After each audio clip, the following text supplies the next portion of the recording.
Thank you. Oh, I would have made that a lot shorter if I knew you were going to read it word for word. Sorry, that was a lot. Right.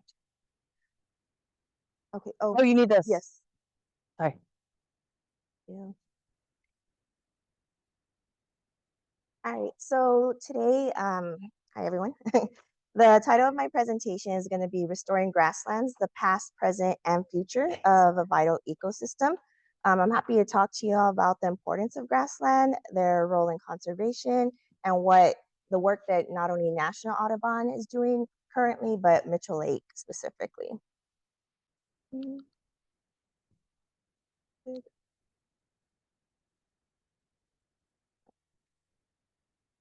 Okay, so we'll just start with the simple definition of what a grassland is.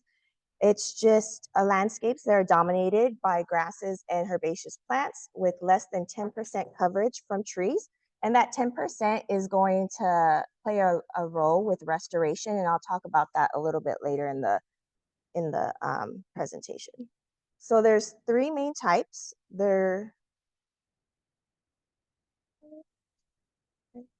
Okay. Sorry. There's three main types, the tall grass, the mixed, and the short grass. Each one of them has a distinct characteristics and support different plant and animal species. And it also reflects a moisture gradient from east to west. So in North America, so if you think about the East Coast, there's a lot more precipitation there. So that allows for taller grass, whereas you head more west, there's less precipitation, which means the grass is going to be shorter. Oh, sorry. So the tall grass prairie, historically, it covered about 200 million acres. So just for reference, Texas is about 171.9 million acres, the state of Texas. So that's a pretty big land coverage. According to National Park Service, it consisted of over 500 species of grass, wildflowers, and sedges. It's characterized by towering grass that's about 6 to 10 feet tall. So grass that's taller than pretty much almost anybody in here. And some of the common grasses that you'll have are the big blue stem, the Indian grass, switchgrass, and little blue stem. Yeah. And then, so some notable birds, these are just a few that use the tallgrass prairie as their habitat. On the top left, you have the greater prairie chicken. The bottom is the Henslow's sparrow, and on the right is the short-eared owl. Okay. And the mixed prairie, like its name implies, it's the transition zone between tall grass and short grass. So it's going to have a bit of both, some tall grass and short grass. So ankle height grass and waist high grass. Now, historically, this area covered about 140 million acres. And some of the common grasses were little blue stem, big blue stem, and wiregrass. And some of the birds that use this type of habitat are your Baird sparrow, the dickcissel, and if you've been out to Mitchell Lake or other areas in San Antonio, you might have seen this bird. We do get it around the area, and the Sprague's pipit. And then last but not least, we have the shortgrass prairie. And this area covered about 265 million acres at one point. It's located primarily in the Great Plains of North America. So you have the shorter ankle high grasses like the blue grama and buffalo grass. And some notable birds for this ecosystem is the chestnut collared longspur, the mountain plover, and the loggerhead shrike, which is another bird that you can see here in San Antonio and at Mitchell Lake. And an interesting story, we actually saw one of these last week at Mitchell Lake, and we had some staff inside our visitor center and they saw something outside the window and they weren't sure what it is. It looked really weird. They got closer and they noticed it was a loggerhead shrike. Well, it had captured something, and what it had captured was a male cardinal. And it was eating the cardinal. And we didn't even know that they did that. We had never seen that before. They actually got video of it. It was there. It was close enough to the center to see it pretty easily, and it was there long enough to observe it. I didn't personally observe it. My heart's a little too sensitive for that. So I didn't watch it, but the rest of the staff did. So they got to have an interesting experience Wow. with that. So,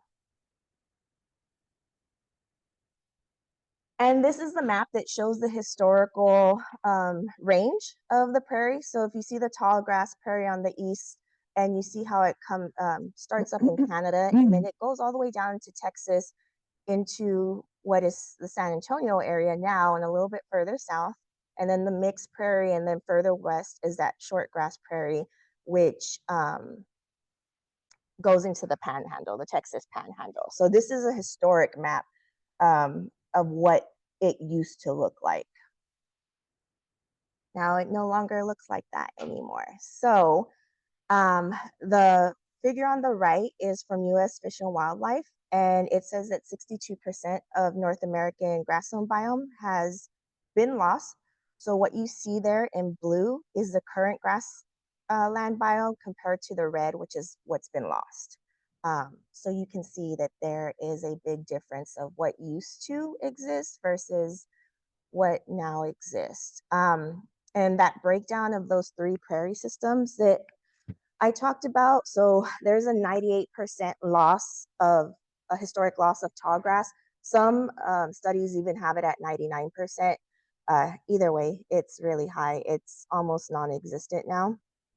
76% of mixed grass and 46% of short grass has been lost.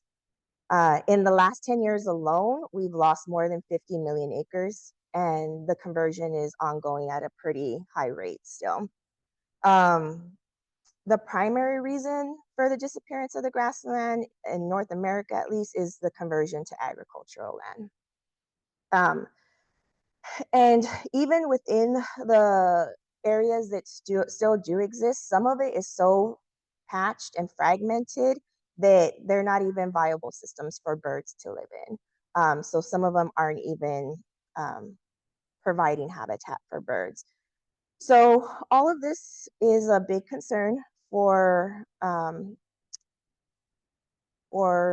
us as a society, but Audubon, of course, we have this is a big concern for us because we are for the protection of birds, and so if the if the grasslands are disappearing, then that means it's going to have a huge effect on grassland birds. So the grassland birds are amongst the most imperiled groups of species of birds in the US. So since 1966, there's been a decline of more than 40%. Audubon has done this comprehensive report that assesses the vulnerability of represented grasslands and their habitat. It's called North American Grassland and Birds Report. And if you just Google that, you can actually view the whole report. It's really interesting. Not only does it talk about grasslands, it also talks about climate change and its effects on birds as well, and where they think that birds are going to have to move like in range because of the climate change. And so the table there, so Audubon has 19 priority species that they look at and assess, and they basically look at the population and determine if they're declining or stable or increasing. And the ones I have highlighted are some of the ones I showed you in the previous slides, but all the ones in the slides that I showed you today have a population that's declining. So, thank you. The decline of grasslands and habitats for birds it's a prominent conservation issue, not only for Audubon, but there's several federal and state programs, as well as other nonprofit conservation actions that have attempted to conserve grasslands. And Audubon wants to be right there at the forefront, helping to restore these ecosystems. Because it's not just about the benefits that it provides to birds. Grasslands provide many different type of benefits.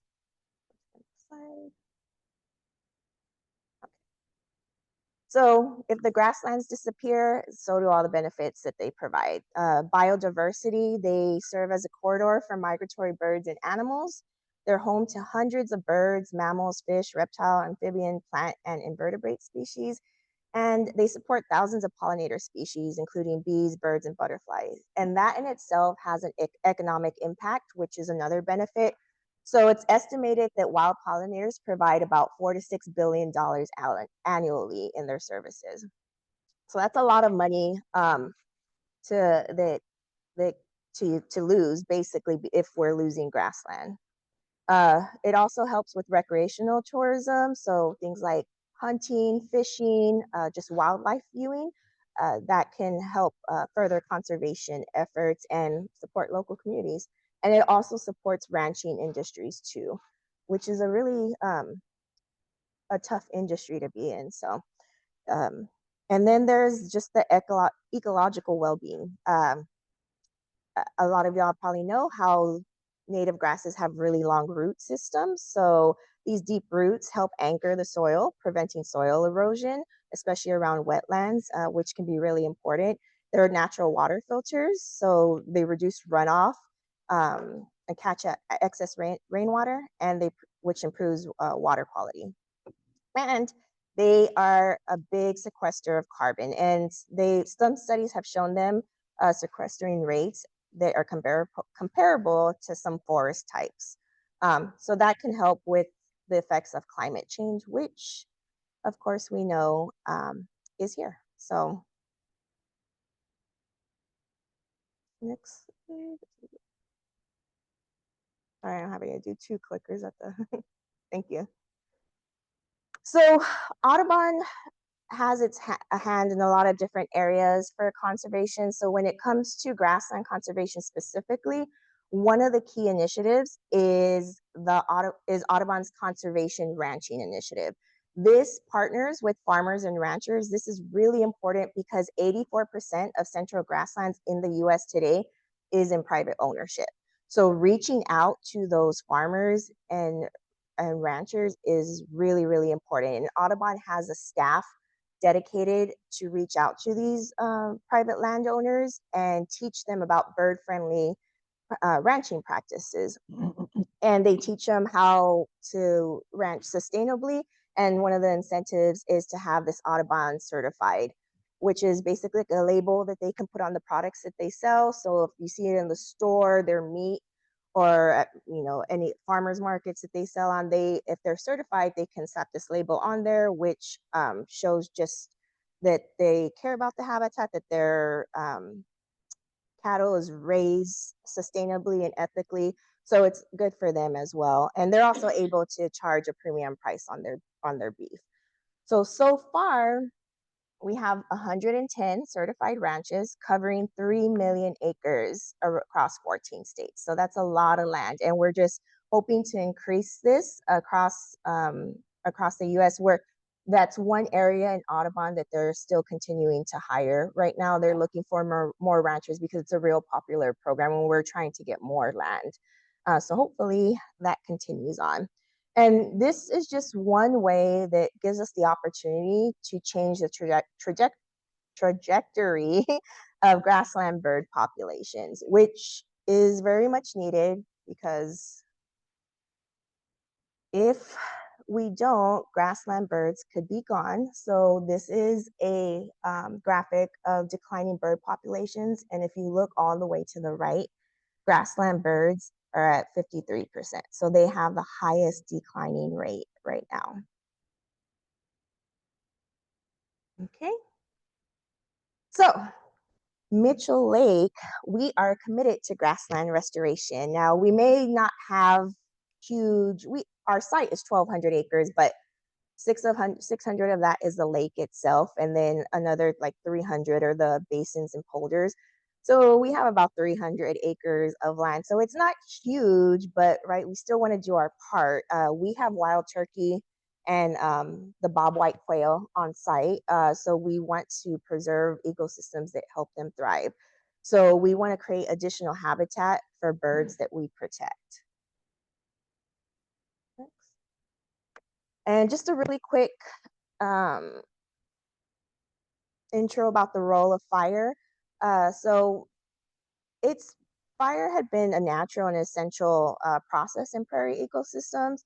It helped maintain grasslands by preventing tree encroachment, recycling nutrients, and promoting the growth of native plants. And just those root systems that we talked about that prevent soil erosion and help sequester carbon also help these the native grasses survive and thrive after fire events. So without the fire, the shrubs and trees would take over the grasslands and basically converting them into a forest area. Okay, next one. All right, so when we started talking, this was maybe 2006, this was before I was even there.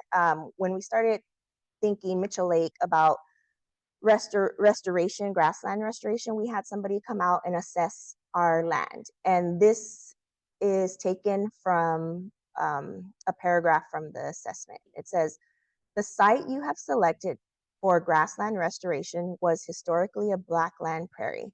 The status of the land is anything but. Trees, exotic, improved grasses, brush, and weedy, undesirable species have overrun the site.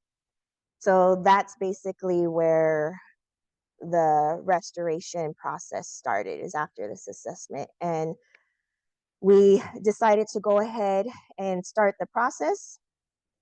And you can go to the next slide, please.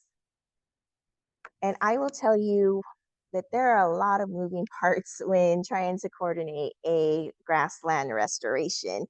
So it has been many, many years and lots of different just parts that we had to jump through and work with different people. But our objectives were to conduct a prescribed burn, reseed the area with native grasses, which helps suppress the invasive Bermuda grass. If you've ever been out to Mitchell Lake in the open areas, it's covered with Bermuda grass, and suppress the invading trees and provide brush control so that way they won't become a forested area.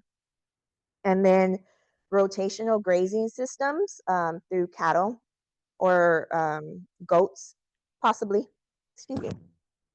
And of course, we want it to serve as a demonstration area for people who visit Mitchell Lake, the school groups who visit Mitchell Lake, the surrounding community, so that they can understand just how important grasslands are. Oh, wait, hold on, don't change it yet. Sorry, I forgot to point out. So this area, the picture, is the area that we basically marked off for the restoration. So if you look at the very top of the map, it is there a laser thing on here? No. Yeah, press the center. Yeah. Okay. So right there, this is Pleasanton Road. So when you're coming into Mitchell Lake Audubon, this is where you enter in. Here is the center, and this is Bird Pond right here. So this is the area that we mapped out and plotted for the restoration. Okay. Next slide. So a prescribed burn is just any fire that's intentionally ignited for management actions to meet specific objectives. It's utilized as an ecological process and to stimulate the effects of natural fire events, because at one point these types of fires were happening naturally. And with prescribed burns, the burning of the areas happen about every 3 to 5 years. This can be pretty specific to the site, but as a general rule, you want to do it every 3 to 5 years to remove old growth and stimulate new growth. And this is just the last bullet point is just a fact. I didn't know where to put it in, but I liked the little fact. But it said that research has shown that about 7 times more insects are usually found in burned native grass areas compared to unburned areas. So insects definitely have a huge benefit. They help with soil, they help with pests, and then of course they attract birds by being food for them. So I just thought it was a really cool fact. And on the right-hand side, that is a picture, an aerial picture of the prescription burn at Mitchell Lake. So that's actually happened. we were lucky enough to have somebody come out with their drone and they took pictures of it while it was going on. So it was pretty cool. Okay, next one. So on the right, that's the picture of the company with them igniting the fire. And we started the burn in 2019 with 50 acres. So we successfully burned 50 acres. And then the project was shut down by COVID, and not much happened during those 2 years, of course, like everywhere else around the world. But now we are looking to burn an additional 50 acres for 2025, for a total of 100 acres that has been burned. Okay, next one. And after the burn comes the restoration process. So of that 50 acres that we initially burned, we were only able to restore 15 acres of those 50. And there's several different reasons for that, but a big part of it is funding. Management is really, really expensive for this type of restoration project.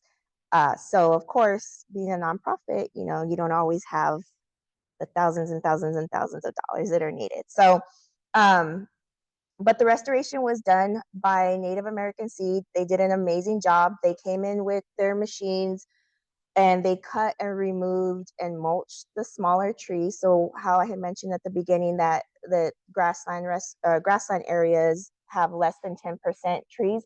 So there was a lot of small trees in that area. We know that birds poop out seeds, right? And then there's volunteers everywhere. And there's a lot of volunteer hackberry and ratama in that area. So all that got cut down and mulched on site. And then the larger trees that were bigger than 5 inch in diameter were marked and then saved. So those weren't touched. And then after they did that and they mowed the area, and they did some intentional pesticide use, and then they went in and reseeded the area with their Blackland Prairie mix, and they did 15 pounds per acre. So it was a lot of seeds going on there for those 15 acres. And then in 2023 and 2024, they came back and basically did the same thing, because of course there's going to be new growth. Not everything is going to get burned off there. It's going to stimulate new growth. So they just came in and basically repeated the process. So in 2025, we're hoping to have them come out again, and then this time add an additional 20 acres. So it'll be a total of 35 acres that has been restored with the Blackland Prairie mix. And so just the other day, I went out there to the area that has been burned and restored, and you can tell there are signs of the restoration process. So some grass like little blue stem is out there. The cup grass was out there. We had some standing cypress in there that was really, really pretty. So it is making a difference, because before, like I said, it was a lot of invasive Bermuda grass, a lot of the invasive hedge parsley, and a lot of trees. So it is making a difference, but it's an ongoing process, and it takes several years to actually get to where it needs to be. Okay, the next slide. And this is just another picture of the actual burning. And so that's Bird Pond, that body of water. And so the prescribed burn took place across the area. So just another cool aerial shot. And so even though grasslands are disappearing, they can be helped through conservation and restoration. And hopefully there's more action to protect them, because they are a really important ecosystem that has lots of benefits and that a lot of wildlife depend on. And so that is the end of my presentation, but I wanted to mention two other things. If you can go to the next slide, please. Our Migratory Bird Fest is coming up, our annual one, March 22nd. So we'll have 2 bird shows that day. We'll have nature walks, golf cart tours, vendors, and a lot more. If you've ever been, it's actually a really good time. Um, it's just a really cool community event. And if you are interested in volunteering, we do need help. So you can sign up on our website if that is something that interests you. And then the next slide. And I just want to end with a special thank you to Bear Audubon, South Central Texas. Mitchell Lake applied for the grant, one of the grants that y'all offer, and we were awarded money to buy binoculars. We got those crossfires right there. So a lot of our public programming is free. And the great thing about that is that because it's free, it attracts people who aren't exposed typically to birding, and they come out and interested in learning about birding. A lot of times they don't have binoculars of their own, so we applied for this grant so that way we can have a set of binoculars to lend out to people who come, and we have this system, and all they have to do is leave their ID with us, and then they're able to borrow the binoculars and enjoy birding out at Mitchell Lake. And so not only do normal individual visitors able to do this, but we use them for our programs as well. So this was our annual sunset night hike, and they were using those binoculars that we purchased through the grant that was awarded by y'all. So thank y'all very, very much for providing those grants. They make a difference. So thank you. And that's it. I have a couple minutes for questions. Yes.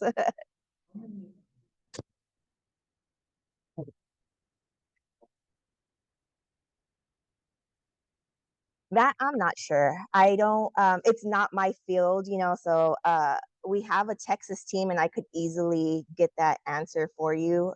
We have 3 ranchers right now in Texas that are dedicated to Texas. I'm just not completely sure on the exact number. Oh, I can find out for y'all, and they can put in their newsletter or email or something like that. I don't. Yeah, our ranchers here in Texas are great, and they are making headway on getting that. Yeah. Mhm.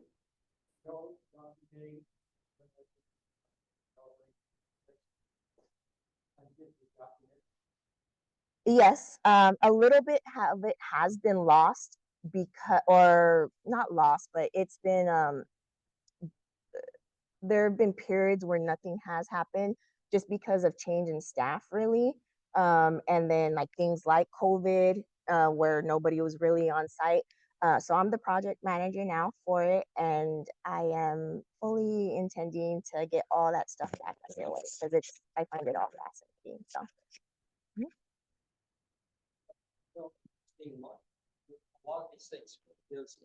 A lot of these things seed out pretty aggressively. I don't know how Rotama does, but certainly hackberry seeds very aggressively. Mhm. So is this going to be a project that ultimately is going to control those? Because I think the issue I've heard about burns is that they're not hot enough, they don't kill. I mean, that's in general. Well, that's why What the problem is that. that's why it's a two-part process. So the burn comes through, and then they burn the land, but then Native American Seed came in with the restoration part where they removed the trees and applied herbicide to them individually, so that way they don't come back. And this is an ongoing thing that Native American Seed comes back each year to do that, so they tackle the new growth for it. So they're addressing the woodies every year, you're saying? Yeah. There's a couple of Okay. online ones. Hold on.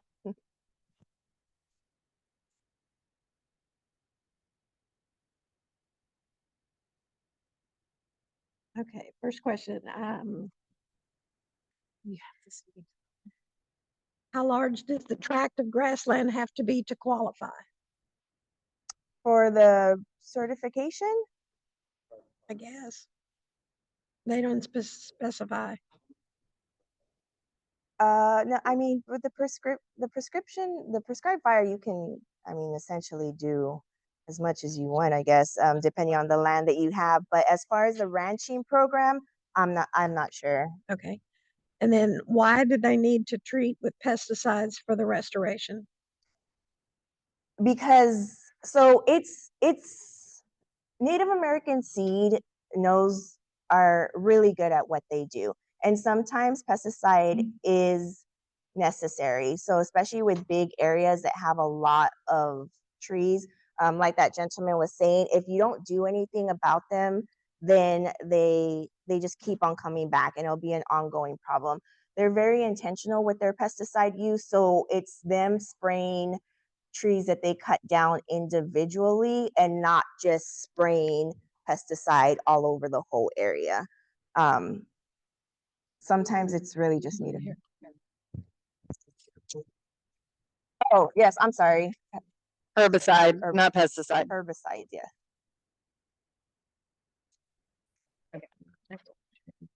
One more. Are the 15 restored acres visible from the road? Where can we see them? Yes. So right now there used to be some grass, orange fencing there, like that construction fencing. And but that area gets full sun. And so it kind of deteriorated. You'll see some remnants of it, but there are some signs too. And there's posts along the whole way when you're driving down the main road to the wetlands on the right-hand side.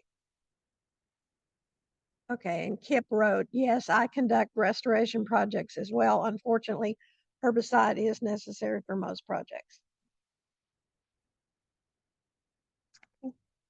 Anybody else?